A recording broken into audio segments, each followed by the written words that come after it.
Powered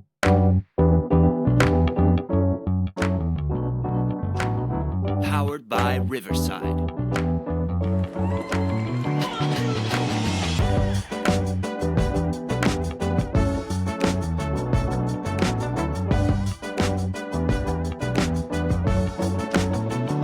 Hey, welcome to BJB Today. It's Tuesday, on the eve of a big game against DePaul, and we're going to talk men's hoops today. And thanks for joining us.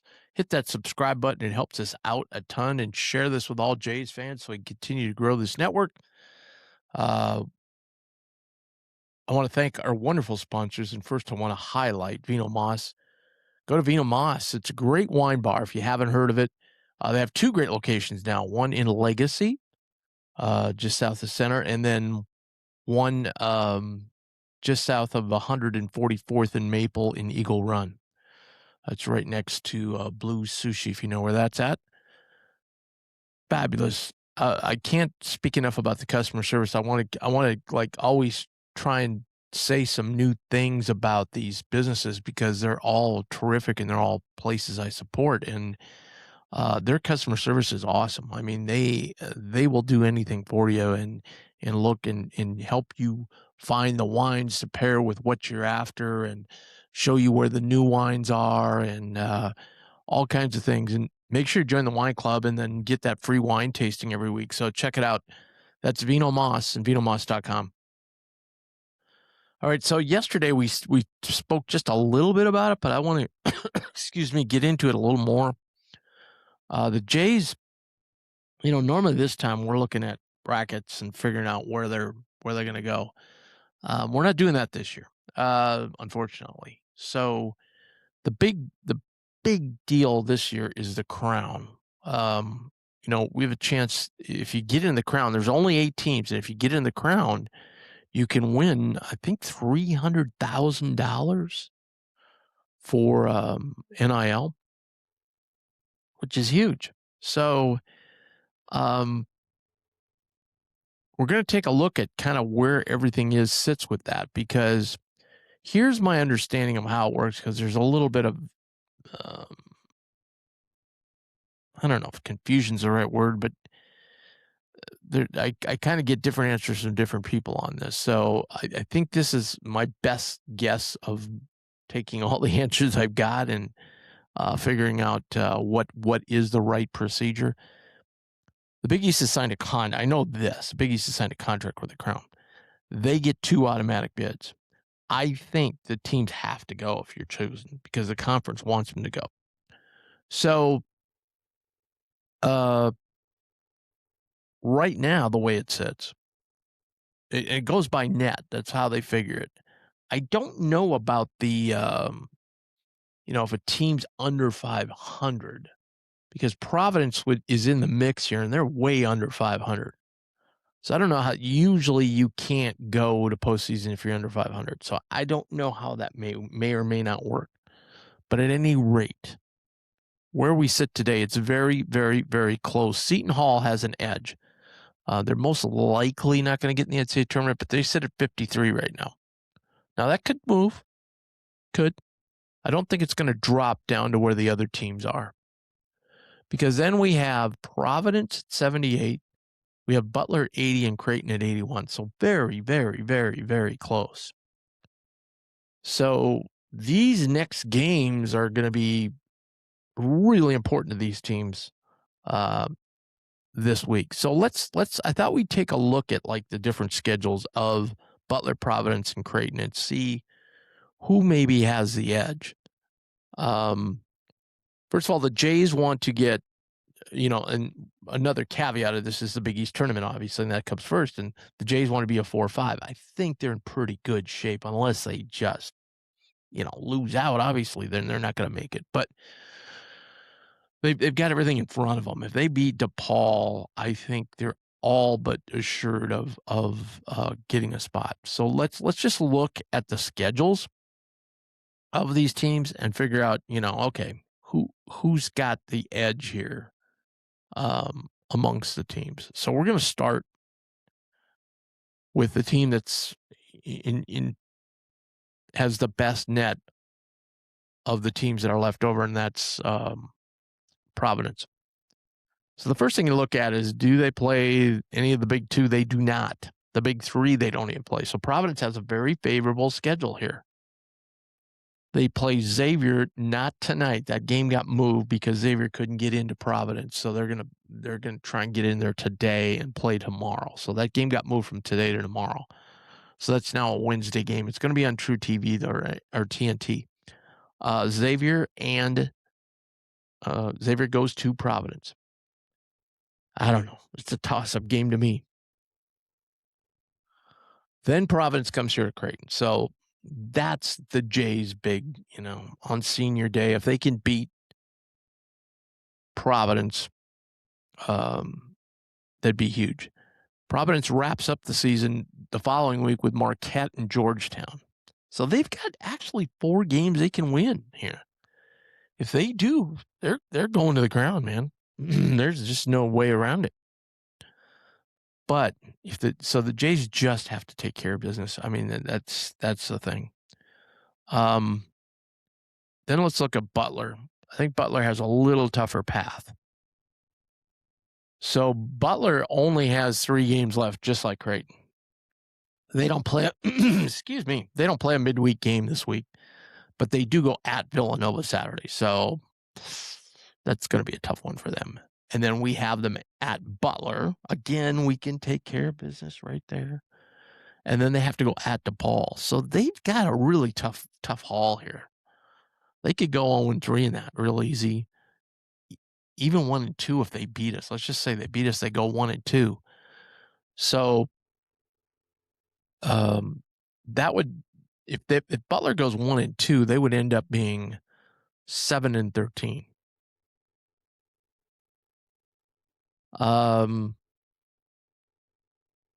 If Providence has no shot at getting up in the standings.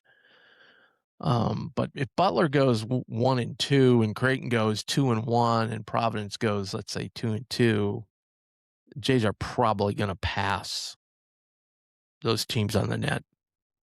And again, I think, it's a little hazy, but I think that the conference tournaments also count into the net ranking. So there could be some movement there. So there, Creighton kind of has an advantage because they play Seton Hall, a team that's ranked way above them in the net.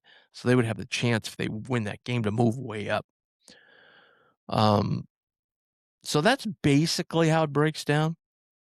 Now, as far as just getting the standings to the Big East, we'll talk about that in a second. So right now I want to talk about RTI Threads, rtithreads.com. Go to RTI Threads. I've talked a lot about the gear, like what I'm wearing today. This is something they made for our Blue Jay Banner crew, and we really love them, these quarter zips. But, I don't talk about this enough. If you have a business or you just want to print up T-shirts for some event or what have you, go to RTI Threads. There's a spot in there where you can request what you want. So you'll get in contact with somebody. They'll make up a design. They'll send it to you. You'll say, hey, that looks pretty sharp. You'll pick out the colors and away you go. So go to RTI Threads for all of those needs, whether it be your business or just something personal. Maybe you've got a fundraiser. Maybe you've got a big race you need T-shirts for. That's the place to go. So check them out. RTI Threads, rtithreads.com. And then also Infusion Brewing Company. Fabulous beers. I love, obviously they're the home of the Let It Fly beer. You only got 2 more shots here. Go downtown before a game or after a game and have one. That's this week down at the Let It Fly Sports Bar. So check out the Let It Fly beer. Then there's a lot of personals. I like the dill pickle. They've come up with the spicy dill pickle, which is great. The Cowbell is a great beer. They've got a German beer that's awesome. They're experimenting with other beers. I know they were looking at a mango. So they're coming up with new stuff all the time. So go to their tasting room and you can taste them all. That's the way to go. Get that flight of that tasting flight, that sampler flight, and that's the way to do it. Check them all out. Infusion Brewing. All right. So in the standings wise, Creighton's in 5th. They are a game and a half ahead of DePaul. So a win tonight would put them 2.5 ahead of DePaul. We only have 2 to play. We're in. Because we own tiebreakers. I think DePaul is also done with the top. Oh, they still have Villanova. But now that we've beaten UConn, that trumps that. So DePaul has at Creighton, at Marquette, and then 2 home games to Villanova and Butler. I guess you could see them winning 3 of those. If Creighton beats them, they could win 3, those other 3, I guess. Again, if the Jays just win these 2 games this week, DePaul can't pass them, so they would be knocked out. The other teams that have a chance that are currently 2 games behind, we already talked about Butler. Again, we play them, but even if they beat us, they'd be 1 game behind, but they'd still be that 1 game behind. Plus, we would still have the tiebreaker over them. So again, we win this week. We clinch 5th and probably come close to clinching 4th, frankly. And we'll talk about that in a minute. Xavier's 5-11. We got 3 teams at 5-11. We already talked about Providence. So Providence really could move up. They could move up to 7-13 and be more of a 8-9 game in the Big East tournament. Xavier has a much tougher schedule as well. They go to Providence tomorrow night. We talked about that. Then they have Georgetown at home. They have Seton Hall at home. And then they go on the road at Villanova. So they're going to have at least 1 more loss, which would put them out of the running. Georgetown. Yeah, Georgetown, they have St. John's left.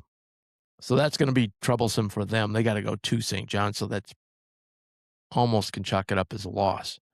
They have to go to Xavier, and then they have Marquette and Providence at home, 2 50-50 games. So I would think it would be tough for Georgetown to reach it. And we've already talked about Providence. So really, yeah, it comes down to us just winning. If we win these 2 games this week, we're in. If we win 1, we have then, and it's DePaul. We pretty much eliminated DePaul from taking that 5th spot. Then Butler would pretty much, at that point, they'd be 2 games behind. So, yeah, we'd go 1-2, and they would have to go 3.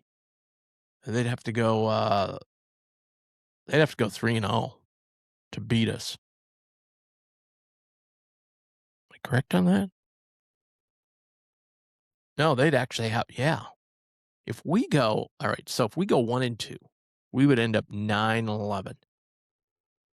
Yeah, 3-0 would not do it. That we have to lose all 3. They have to win all 3. They don't have a shot.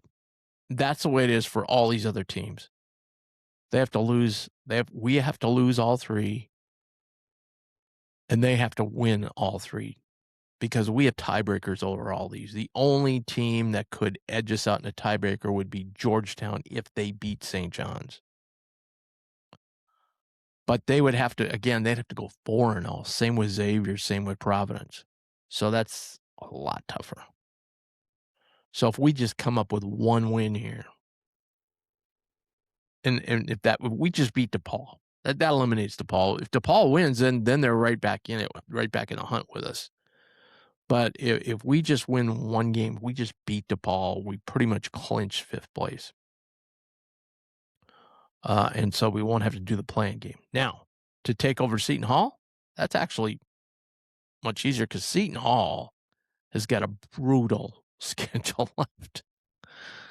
So they only have 3 games left as well. They don't have a midweek game this week either. And they go at UConn this weekend. Then they go at Xavier. That's a tough game. And then St. John's at home. St. John's will probably be fighting for the number 1 overall seed in the Big East. So, that's an 8 o'clock FS1 game on Friday. Oh, that's a Friday night game. Okay, cool. That's that big Fox Friday night package. So that's an 8 o'clock game Friday night on March 6th. the night of opening of baseball for Creighton at home. So they've got a really tough haul. So, if the Jays just have to end up tying Seton Hall as long as they don't beat St. John's. If Seton Hall loses to St. John's, okay, and let's just say they even go to UConn and win UConn, doesn't matter. They'd be 2-1. The Jays then would have to go 3-0 to get Seton Hall. They'd have to win all three. But if Seton Hall loses at UConn and loses to St. John's, then the Jays only need to win 2 of these 3, and they would get 4th place. But, 4th, 5th, it doesn't matter. It's just the color jersey you're wearing. So that's really how it works out. So we really won't know a whole heck of a lot. Like, we will know this DePaul game is huge. We win this DePaul game, that pretty much clinches 5th for us. We're not going to know anything about 4th, 5th till after this weekend coming up. We'll know if Seton Hall loses to UConn and we beat Providence. At that point,